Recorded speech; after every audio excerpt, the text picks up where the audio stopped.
18வது மற்றும் 17வது பிபனோசி எண்களுக்கு இடையேயான வித்தியாசம் கணக்கு கேட்டிருக்காங்க. இந்த சம் ரீசெண்டா நடந்த டிஎன்பிஎஸ்சி எக்ஸாம்ல கேட்டிருக்காங்க. ஸோ இந்த மாடல் சம் கேட்டாங்களா எப்படி குயிக்கா சால்வ் பண்ணலாம்னு பார்க்கலாம். அதற்கு முன்னாடி நம்முடைய அகாடமியில வரக்கூடிய 2026 வரக்கூடிய டிஎன்பிஎஸ்சி குரூப் 2 மற்றும் குரூப் 4 அதே மாதிரி போலீஸ் எக்ஸாம் எஸ்ஐபிசிக்கான டெஸ்ட் பேட்ச் ஸ்டார்ட் பண்ணியிருக்கோம். ஸோ இது பார்த்தோம்னா கம்ப்ளீட்டா நம்மளுடைய செல்வம் அகாடமி ஆப்ல இருக்கும். ஸோ டெஸ்ட்டை பத்தி வேற டீட்டெயில் வேணும்னா மேல இருக்கிற நம்பருக்கு கான்டாக்ட் பண்ணுங்க. 18வது மற்றும் 17வது பிபனோசி எண்களின் இடையேயான வித்தியாசம் கணக்கெடுக்கிறாங்க.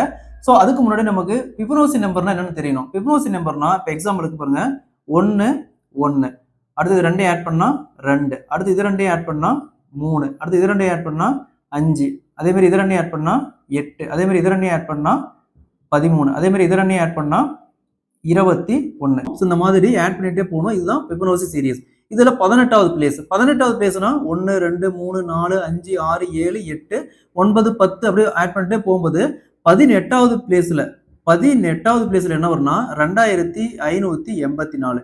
அதே மாதிரி 17வது பிளேஸ்ல என்ன வரும்னா 1597. இந்த ரெண்டுக்கான வித்தியாசம் தான் கேட்கறாங்க. 2584ல 1597 போச்சுன்னா மீதி 987. So answer will be 987. Option D is the correct answer.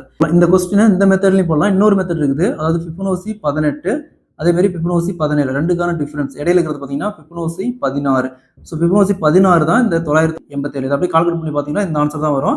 So answer will be 987. இதே மாதிரி இந்த சம் பாருங்க 21வது மற்றும் 20வது பிபனோசி எண்களின் இடையேயான வித்தியாசம் கணக்கெடுக்கிறாங்க. இதே மாதிரி தான் இந்த சம் சால்வ் பண்ணிக்கிற ஆன்சரை கமெண்ட்ல போடுங்க.